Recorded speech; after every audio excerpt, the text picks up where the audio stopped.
Attorney General Jeff Sessions' testimony before the Senate Intelligence Committee got off to an awkward start when the committee went to administer the oath and asked if he could please stand, and he had to point out that he was already standing. The Trump Report starts now. You're tuning into the destination for TV superfan discussion, AFTERBUZZ TV. And now, let the buzz begin. What's up, Mike? Oh, they're not anything up, Buzz. Nobody here but us monkeys. So let's make some friends. Hey, let's make some Kool Aid. Make friends with Kool Aid. Make Kool Aid with friends. Make friends with Kool Aid. For a groove that never ends. Make friends with Kool Aid. Make Kool Aid with friends. Make friends with Kool Aid. For a groove that never. When you get crazy thirsty, have a glass of Kool Aid. It's cool. Make friends with Kool Aid. Make Kool Aid with friends. Make some Kool Aid soft picnic. You can always use another friend. Yes, it wouldn't have been a commercial from the 60s without some subtle or blatant racism. Welcome to the Trump Report. I was looking for a song about Kool-Aid or a Kool-Aid jingle, and instead of finding a Kool-Aid nugget, I found Kool-Aid Gold. That commercial with the monkeys and Bugs Bunny. No Kool-Aid Man, who I was really expecting to have. But we will talk a little bit about an administration that pretty much insists that you drink the Kool-Aid in a little bit. But first and foremost, welcome to the Trump Report. I'm Christian Bladt, at Christian DMZ, joined as always by at Chelsea Galicia, but that's not your name. Your name is actually just Chelsea Galicia. That is true. Thank you for clarifying. Back from the frozen tundra of Alaska, where he had many brunches with Sarah and Todd Palin, Scott Moore at SMan80. Thank you for being back with us. I see that you tracked a little snow in on your walk-in because it does snow year-round in Alaska. It's good to be back. There's not really anything to talk about this week, so we should probably just wrap up the show, right? Kidding! How about the Sessions testimony, guys? What about that? I think that people that were looking for, I don't know, the Attorney General to tell us whether or not the president had made any criminal statements in front of him were disappointed. Chelsea, as our recovering attorney, he didn't really invoke privilege. Yep. Good correction. He said that he wanted to give the president an opportunity to invoke privilege, so he didn't want to basically take that away from him. Where is the legal grounds for what Attorney General Sessions did? And by the way, he was referred to several times as General Sessions, and I'm like, no, that guy looks the least like a you have to always say Attorney General Sessions. He's not a general of any kind. A Surgeon General, I would call a general, but not that Attorney General, who, as our friend Scott there on the end pointed out, has spent many years representing Keebler land in the elf tree. Anyway. No legal basis. Yeah. And he kind of just was like, well, maybe the president would like to invoke the executive privilege, and there may be other privileges to be had. I don't know. Is he saying that maybe there's a Fifth Amendment privilege in there? But if you... That was what I took away from that. He's, he's basically saying, like, look, there's all sorts of things he might need to, or that Jeff Sessions himself needs to invoke the Fifth Amendment. But if he needed to invoke the Fifth, I guess this is not the kind of hearing where you need to do that. This is just the Senate's like, I got some questions for you. And of course you're under oath and you shouldn't lie. Yeah. But so next up is subpoenaed testimony, because this was him testifying as a result of a request for him to come before the Senate Intelligence Committee. So if they subpoena him and he still refuses to answer, then he could be held in contempt. Probably not going to happen. But right. And would this Senate Intelligence Committee issue a subpoena to demand? That I think so, yes. Okay. They at least want to hear. Yeah, I mean, because for sure. Even Marco Rubio and John McCain seemed like they actually wanted to know a little bit more. Yeah, than, John McCain seemed like this Russia thing is a serious thing, and Jeff Sessions was like, yeah, it really is. And so I was surprised by how impassioned he was in discussing how big of a problem it actually is. Yeah. Scott, your overall impressions, and there's so much to talk about this week, but let's start with just what Sessions had to say today. During the Sessions session. Yeah. I wasn't surprised because I knew pretty much like you were saying, Chelsea, is that he was not going to say anything incriminating or, I don't recall. So many things that he kept saying, like, I don't recall, I can't remember. I used to be like smug when I had clients do that. I don't remember, I don't recall thing. I mean, that's one of the big instructions that I would give my clients before going in for a deposition is if you don't know the answer to the exact question that they're asking, you don't fix the question for them. You don't like give an answer that's like sort of like maybe what they actually meant. You don't interpret it. If you don't know, you say that you don't know. And that's fair and that's legal and that's how you do it. But this much, I don't know, I don't remember. I mean, if you really don't recall that much, perhaps you shouldn't be the Attorney General. Exactly. That's how I mean, that's the one thing I took off of it, but I wasn't surprised because he doesn't want to say anything where his words could be twisted or something could come out where he's now incriminating himself or others. So I knew that, he was going to say that as many times as he could. And because of how careful he was, I don't know, I'm speaking for myself, I felt like what he did say today is all factual because of how careful he was to not say anything else, in terms of how many times he met with people. And then there were definitely a few, I can't recall, so... Yeah, and especially because it was public, and I think that's another reason why he kind of wanted to be public is so that he could be even more careful and not say anything or have the senators probe him on anything more deeper than what they were willing to be comfortable to do public. So, because a lot of people said, well, if he's going to do it public, then that means he has, less to hide or whatever. I said, no, it's really the opposite. It's to make it easier so the senators are not going to ask him anything that's classified or anything that's too sensitive. And it's a chance for him to be safer with his responses and the I don't recalls or I don't remember. So to me, it didn't really scratch the surface of what is really happening, but it's a good start. And I do agree with you, Chelsea. I think he will be subpoenaed at some point. I think this is just the beginning of this, especially when they're public, because they're going to want to go deeper and ask more classified and more detailed information. Right, and it was also a great coming out party for Ron Wyden and Martin Heinrich, who both got into it with him. I think Ron Wyden was the one that actually really ruffled Sessions' elf-like feathers, and over the stonewalling, and then there was sort of this whole idea for just how many times it was said, like, why don't you explain what the precedent is that you don't tell us about your conversations with the president? And I mean, here's the thing, is that I guess in the situation he didn't have to, so it's like, no, it's all right. It's like basically saying, a cop shows up, is like, well, we'll be able to go get a warrant. It's like, okay, great, go get that warrant. Let's make you take that extra step. Give me a little time to get my ducks in a row. Run off to Russia if I need to, or perhaps. If we can get the chat up, I'd love to see what the folks in that room are saying about what they heard today. They're probably still in awe of that Kool Aid commercial, but I would love to hear what the chat thinks of it, especially if our pal Storage Yard resident is there. But I feel like he was too busy at the Storage Yard and probably didn't have time to watch this. This was sort of late morning, it was like basically noontime Pacific time. But it was people definitely gave it their all. Those asking questions.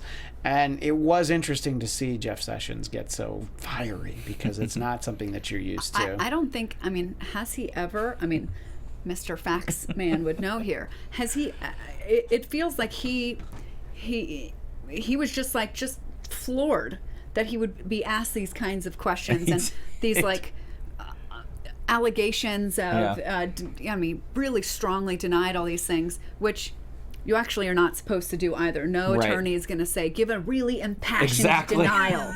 Just if something is not accurate, you just say no. Right, just a very factual. But because he was so forceful, it sounded to me like the words, the emotions of a guilty person. I know exactly. Well, that's what I thought. I was like, let's just act and make it really more over the top to be like, oh, I didn't. And just using some fancy creative words and like, how dare you ask me that question?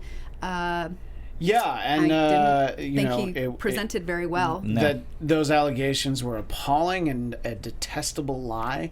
I think when he gets worked up like that, it's like, oh, well, there's obviously a reason he's so angry. Yeah, you know? exactly. And I don't think he ever in a million years thought that he would be the one on the witness stand. Yeah. He's used to being the U.S. attorney.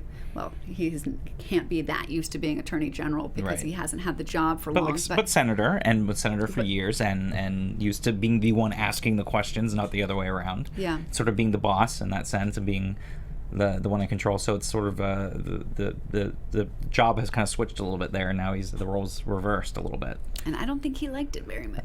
No, I don't think so. He did not. And what it really came down to is he said that he has never met with or had any conversations with any Russians or any foreign officials concerning any type of interference with any campaign or election. Well, that's probably true because Jeff Sessions wouldn't be something like, I'm not even saying that something like that definitely happened, but if it did, Jeff Sessions isn't the guy that's going to have that conversation, you know. Now, he says, I have no knowledge of any such conversations by anyone connected to the Trump campaign. Well, there you go. He has no knowledge of anyone connected to the campaign. Oh, I know about these other guys. No, but, you know, it's all obviously... And his meeting at the Mayflower RNC, Hotel? Oh, yeah. I didn't understand what he was trying to say there. I don't think he understood what he was No, trying to say. I think it was. I also felt like he was just trying to say a bunch of things, and then maybe it's just now too confusing because he didn't. I felt like he didn't even know what to say, and then it got so confusing that then now anyone else listening wouldn't know what he was trying to say either. Yep. He did make an interesting point that he says that he has confidence in Mr. Mueller, but he's not going to discuss any hypotheticals. He had no idea if President Trump supports Mueller. He hasn't talked to him about it, which is interesting. You'd think he would probably have talked to him about it. We know that Trump is pissed at Sessions for recusing himself, or that's the reported reason. That's supposedly that's at least part of it, and maybe they're not talking right now. So the other thing that I wanted to make sure we got to in terms of Sessions' comments was when he was talking about the leaks, and he says, you know, some of these leaks, as you well know, are extraordinarily damaging to United States security. This has already resulted in investigations. Some people may find they wish they hadn't leaked. Who's he talking to? I took it as more sort of like the bluster that like Trump is known to do, and I felt like that was something they wanted him to do so that way it would scare people, if you know, make it seem like they know or whatever the case is. You know, the same thing with Trump with the Comey tapes and all that. Yeah, it's a lot of bluster and a lot of threats to, you know, that's their way of controlling, is by doing threats and bullying. The other big point before we actually move on is the fact that he basically reinforced Comey's statement from last week that Comey was indeed asked to be alone with President Trump, was uncomfortable about it, spoke to Attorney General Sessions about it the next day, and was like, "Don't put me in that that situation," because and you know, that's probably, you know, just imagine if only Billy Bush had said that. You know, it said, "Don't leave me alone with Trump." He would still be working He'd be today. working on the Today Show.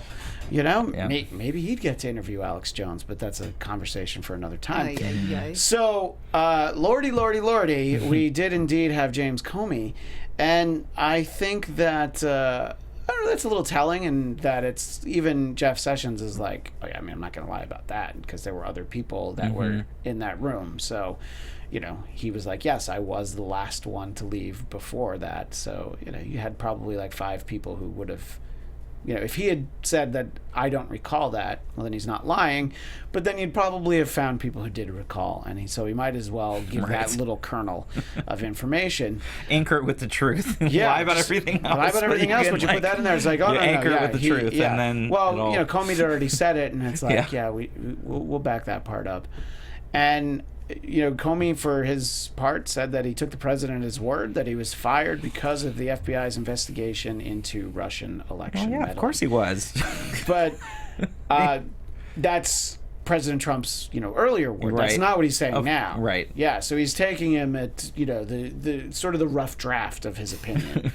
He basically took his emotional Etch-a-Sketch and shook it and then drew a new picture where that wasn't what happened at all. Sort of an overall look at the Comey hearing, Scott. What did you think? Well, I think, again, because it was public, that there's only so much that could be said, and it was kind of fascinating that there was a lot of times where Comey's like, I can't say this in a public setting. So I know, that was stuff I really... there's really good stuff because they can't say it in a public session. I'll tell you after class. Yeah, exactly, right. Well, so I love that because I thought, there's some good juicy stuff that we don't know about. And then he blatantly called out the president as a liar. I mean, he basically said he was a liar, and it's true. And the thing I found interesting was the next day when Trump denied the whole thing about asking for his loyalty. He was also very weird in that press conference and said, why would I ask someone to do the Pledge of Allegiance? It was like a weird way of being able to say something different, so he wasn't blatantly lying. Yeah, why would I ask someone to say the Pledge of Allegiance? It was weird. Yes, exactly. Right. Why would you? That was like a way that he could kind of get around the blatant lie, because I do think he did ask for his loyalty, because we saw that whole, which we'll get to later, about that whole cabinet meeting and that Can't whole... wait to talk about that. Let's all praise dear leader. So to me, I'm like, yes, he would have asked for his loyalty, especially if everyone had left the room. It's just them having dinner, and the whole thing is weird. So, but I thought Comey did a great job, and what I would have expected him to do, very measured and very, but without getting too deep into things. I thought he was very measured, but I also was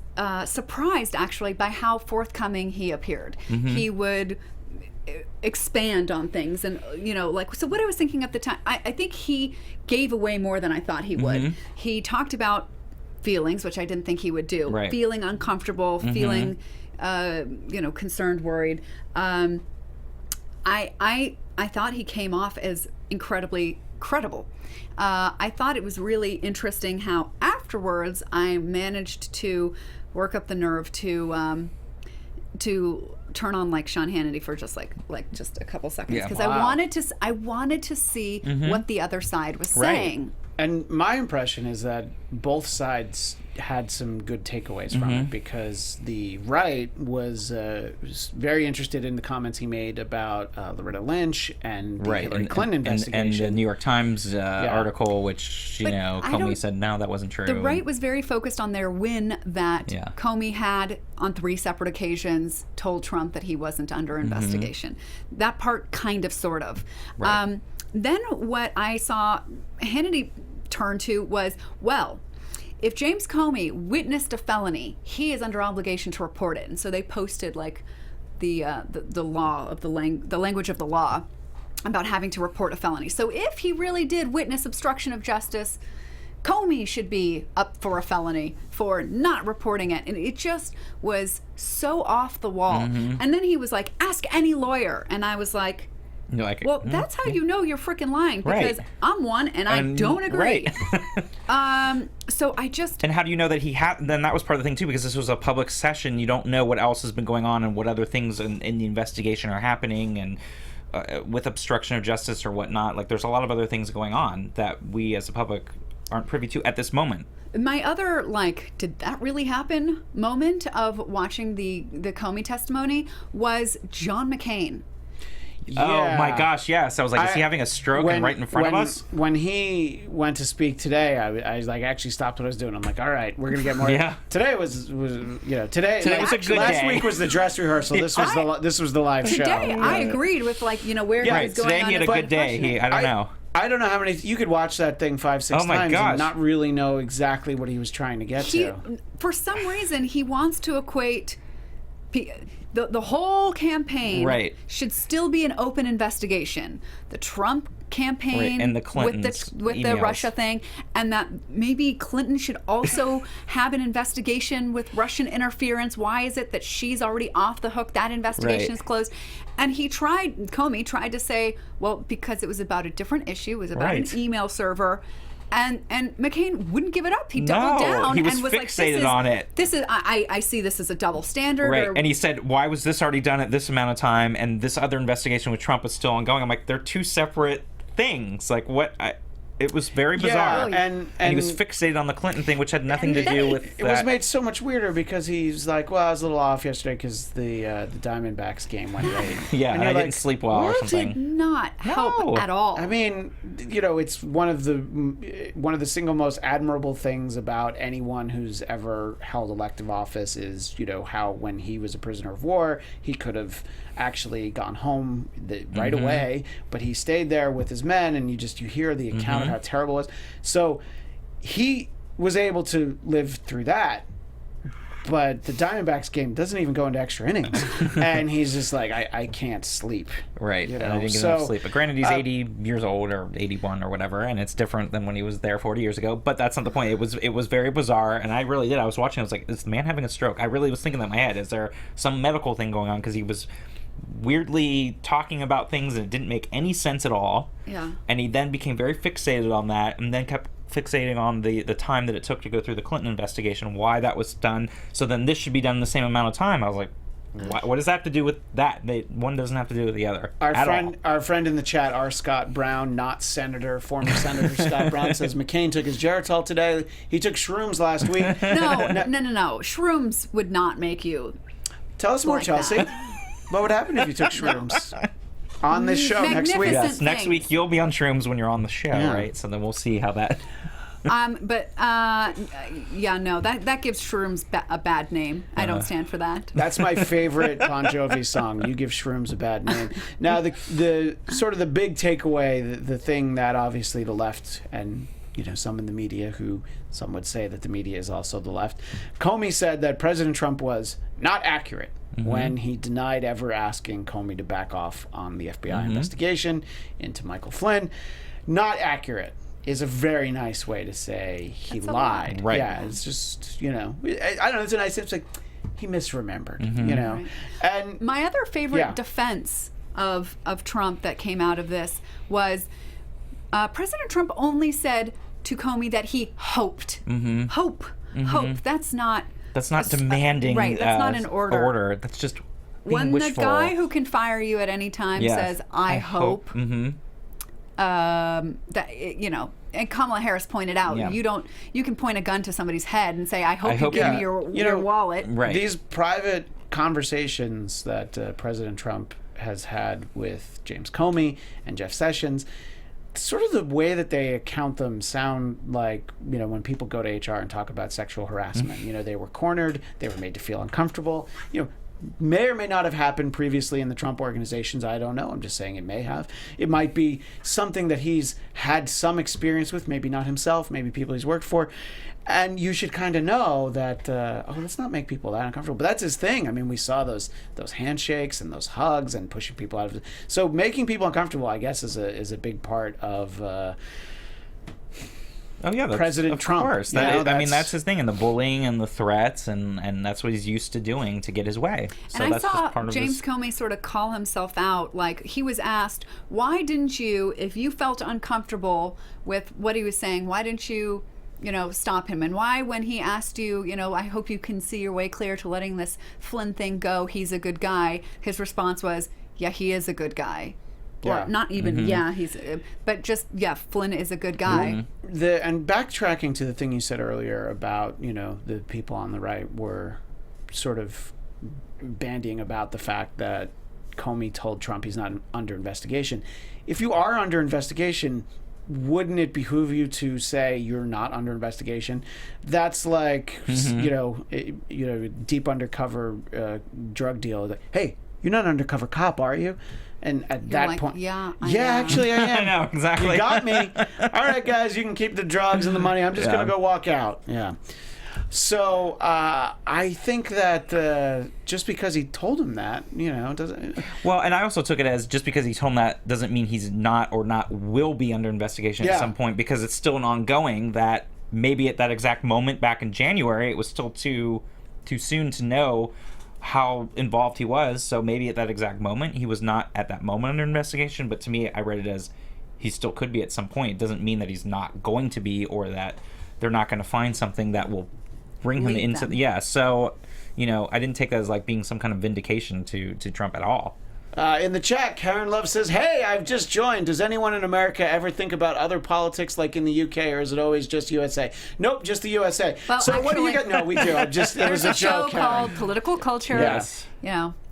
But we have a lot that we need to talk about. But the UK election was elections fascinating. did happen. It was very interesting. But I wish we could do snap elections here. Can we bring those here, please? Yeah. If just imagine. In our lifetimes, if we were able to do no confidence votes, for either party, by the way, of course, there have been absolutely been opportunities like, oh yeah, this guy's got to go, but elections would be the best thing right now. We could get rid of everyone. Yeah, and this show would be a lot more fun. But the thing about the UK election, which we were going to talk about anyway. Mm-hmm. Yes, we absolutely were, because we had ample time.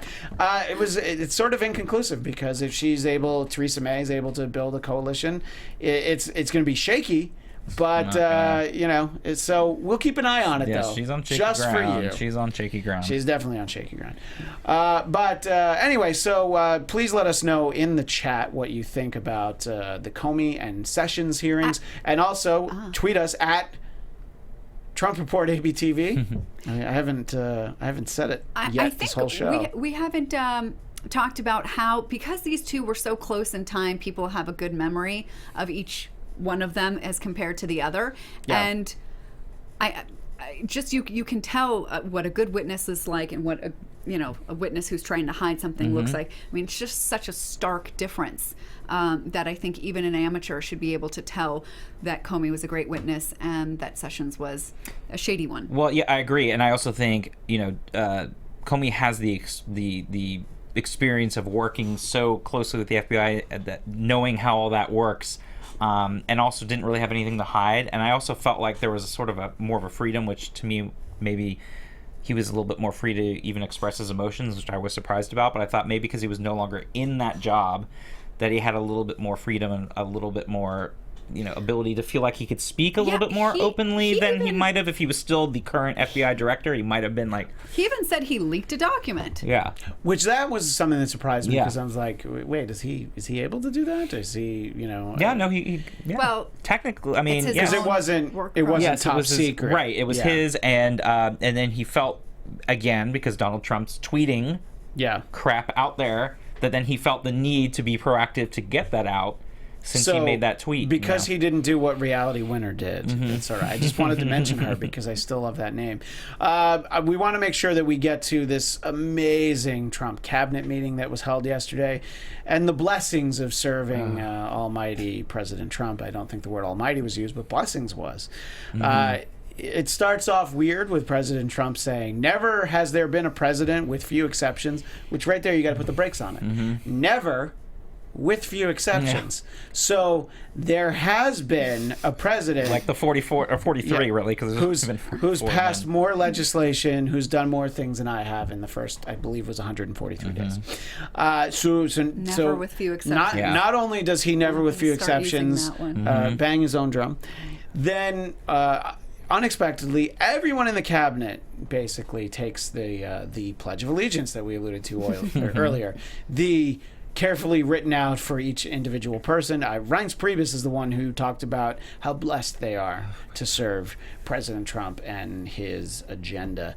It was very Stepford Wives, very to go to our theme of Kool Aid tastes great, a little Jim Jones. And what did you think, Chelsea, when you either saw or just read about it? I just heard about it and cringed. Yeah. I would not have been able to keep watching it. I just like. Well, I heard about it after the fact, and then I was like, "Oh, I'm watching this." I was like, I get really uncomfortable when I watch people blatantly lie. Like, I'm embarrassed for them, and so no, I can't. You just can't. But I mean, I guess it goes back to the idea that, of course, everybody has to drink the Kool Aid if you're part of it, and as James Comey found, is like you gotta be a company man. you got to have a big smile about being a company man. Basically, you need to look like the Kool Aid man. You got to have that big red smile. I mean, so was this what Trump was doing instead of tweeting during the Comey testimony? He was writing out all the great things that people were going to say about him. Is that what he was using to distract himself? It may very well have been, although I feel like, somebody else wrote these. Actually, it would be funny if everybody was given a homework assignment. It's like, write a 500-word essay as to why I'm great, and the best get read on national TV.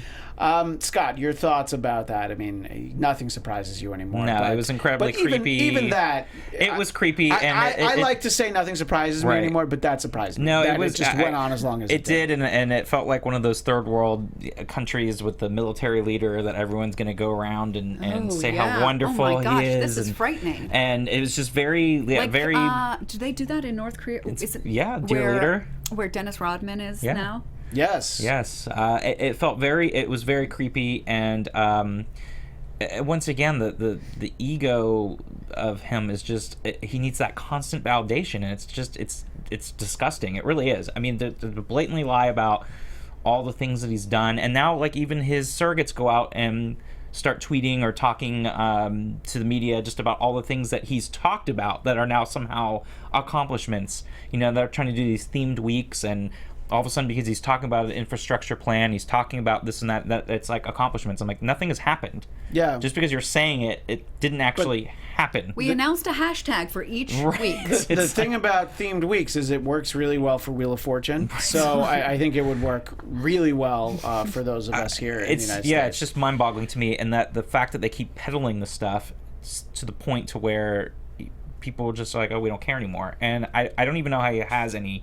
support left. I don't know how people are feeling like, oh, this is great, like he's doing so much stuff, which we talk about approval ratings and polls and everything too, is a whole separate thing, but it's just now it's gotten to the point that now they just post stuff that he's talked about, and somehow that's great. Yeah, well, it was interesting that you mentioned North Korea, because I wasn't going to mention this, but it was something that I was reading about, was the American student who had been sentenced to 15 years of hard labor, who was sent home for humanitarian reasons because he mysteriously ended up in a coma because he tried to steal a propaganda poster, which... It's like the kid who got caned in Singapore. Yep. You got to know what you're doing when you go somewhere like that. Don't think that you're going to be funny and steal a poster. If you want to try and sneak a picture of it, that's probably one thing. But even that, I don't know. First of all, I don't think I would. No, I don't. It's not that I don't think I would not go to North Korea. Period. Even if Rodman offered to, let me fly you first class and have what's the burger that the North Korean airline has that's like that weird mystery burger. I read his trip is being sponsored by a currency, like a Bitcoin type currency for Rodman bucks? Marijuana. Oh, well, hello. Interesting, right? Oh, they're going to try to do... I think it was called Potcoin. Are they trying to grow marijuana I do in like North Korea as a new Potcoin. product? I'm thinking of investing in Potcoin all of a sudden. Actually, the article I read was like a Business Insider, and it said that they're... So judging from the comments that Chelsea's made tonight, I feel like you got information from Sean Hannity because you're a great American, and number two, you seem to read High Times magazine. But anyway, that's just an assumption. I'm not. And you're big mushroom aficionado. Shroom Quarterly. Shroom. Yeah, the Shroom magazine doesn't come out every month. Shroom Quarterly. But anyway, so my point about mentioning North Korea is obviously. That guy's a pig. We should never do any deals with him. And then, of course, it just always reminds me of the Castro brothers. Which one? Because I get confused Could between be Trump anybody. and that could be But I'm talking about Kim Jong-un. And it just reminds me of guys like Castro, who I think are just bad guys, and Raul Castro not much better. So you hear about these things, and, I guess North Korea feels like they can, give a mystery pill to an American citizen who's there for 15 years of hard labor, and then be like, oops, so I guess we broke him. You can have him back now. But anyways, that's a terrible story. That's the point. Yeah, I did read about that today. But going back to that, that I was just gonna say it's kind of scary to see where our government is headed when we have cabinet meetings like that. Can you imagine? Can you just imagine for a second if that was a Hillary Clinton as president, and how much people on the right would be freaking out listening to that kind of that was garbage. I mean, that was ridiculous. And again, it's for his ego. I also thought Wilbur Ross looked like he was half dead. I was like, what is he doing? I felt like he was being propped up, and he just seems really out of it. God, I'm glad I didn't Do you think watch. it's a Weekend at Bernie's situation? It's just something to think about for next week. It's odd to have someone like that running the commerce department. He's like 80 years old and doesn't seem to know what's going on either. But yeah, it was really disgusting that they were doing that. I really do. It's not what we should be doing. And I mean, they can say whatever they want, but it was just like no, it's just they're creepy spending, and but they're gross spending so and much time with it, and it's just like you're getting this opportunity instead of talking about how great he is. These really impressive, never with a few exceptions that have been accomplished. Great, just brag about those, not the guy who says he did them. Just tell us all those things that are so great. Let's hear them. Right. And if you have so many great accomplishments, then this is a perfect opportunity. Well, that's what I'm saying. It's like going around the department heads when you're in a meeting and explaining this is what we've been doing and this is what we're. Instead, it was all going back to him. It'd be like going and praising your boss for every little thing and thank you, boss, for giving me the opportunity to do this for you. And it was bizarre. Which is a great time to mention why everyone should watch Kevin Undergaro on The Tomorrow Show, Mondays and Thursdays on I thought he was going to ask us to say something kind about him. I'm not anybody's boss. I'm just a humble servant in the glow of our blessed Trump. The White House. I was going to say Kevin. I did too. Weird. No, I don't. I mean, yes, I would say great things about Kevin. No problem. No, yeah. Yes. Is that what you want us to do right now? No. That's not. It was just a Do we have to joke. go around the table? Yeah, right. Next week, I want 500 words from everybody about why Kevin's so great. And the short answer is because we're here. Yes. That's why we get to be here. And you get to review multiple episodes of Orange is the New Black right after this. Yep. Yeah. Wait, what? You're on the after show for I Orange am. is the New Black. Back to back to back to back to back. What episodes are you doing? 1 and 2. 1 and 2. So great. If you haven't started yet, go start tonight. Right now. And then go look right back. Yeah, I've been doing it since the beginning. Yeah. Anyway, that's not what we're here to talk about. I just thought I'd work that plug in there. Thank you for the plug. The travel ban was blocked once again, and now the White House wants a little bit more time to prepare for this Supreme Court argument. And the way that they're going to file it, basically, the Supreme Court will get it on the last day of this current session. It's next week or the week out. I think it's the end of next week. End of June, yeah. Yeah, it's end of June.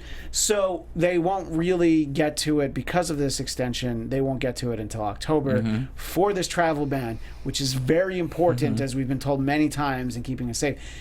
Do you think, Scott, that President Trump's kind of over the travel ban? He just needs to act like, he doesn't want to back down from one of the things that was supposed to be a signature piece of legislation, but he certainly doesn't seem that passionate about it if they're letting it be backburnered all the way to Halloween. I think we have to correct even calling it legislation. Well, whatever it is, Executive order. Let's remember how much crap he gave the last president for issuing executive orders. It was so long ago, I don't even remember who the last president was. I think he was handsome, though. Are you hanging out with John McCain these days? What is with this? Yeah, we were I don't recall who the last John McCain president and I was. were at the D-backs game doing shrooms. I don't remember. So Chelsea, is this, again, recovering attorney, is this smart for them to get their ducks in the row and have literally 4 months to prepare? Try all you can. But what was interesting about what the Supreme Court has or not the Supreme Court, a court. Wow, I should really sleep more. A court has said that you can take Trump's tweets seriously, and they really do consider what he tweets. Yes. So if he tweeted about a Muslim ban or that can... And the extreme vetting. This was something we talked about last week. The fact that he said that there is extreme vetting in place kind of negates the argument that this is important. And because it is the president tweeting it, it's like, well, yeah, this is relevant. Don't you realize that you're tweeting it? This is a new kind of thing that was not available when I was in law school. If only he didn't have source that, of evidence. If only he tweets. didn't have that verified check mark, by the way, then it could be like, I don't know who wrote that. You know? And That might have been Don. That might have been Don Jr. That might have been Eric.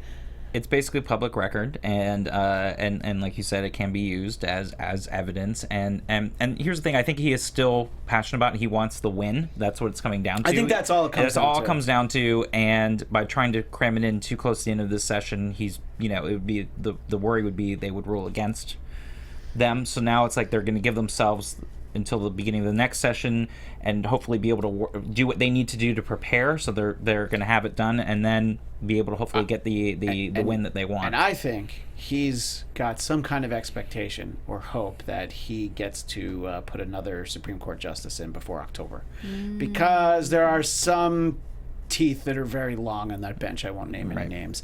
It's always a race against time. It'll just see what's going to go. Is a Supreme Court justice going to retire, or is Trump going to resign? What are the bettings on that? And by the way, our friend Stuart Jared Resident said, what about Maria Menounos? Of course, Maria Menounos. We love Maria Menounos. Yes. She and Kevin are really our bosses. It was just her birthday the other day, so happy birthday, Maria. And, these things are important to get out in there. Right. Storage Yard calling us out. And by the way, in the chat, Radiant Rain fan, she's gone now, says something. People need to stop complaining about everything that Trump does because he's great.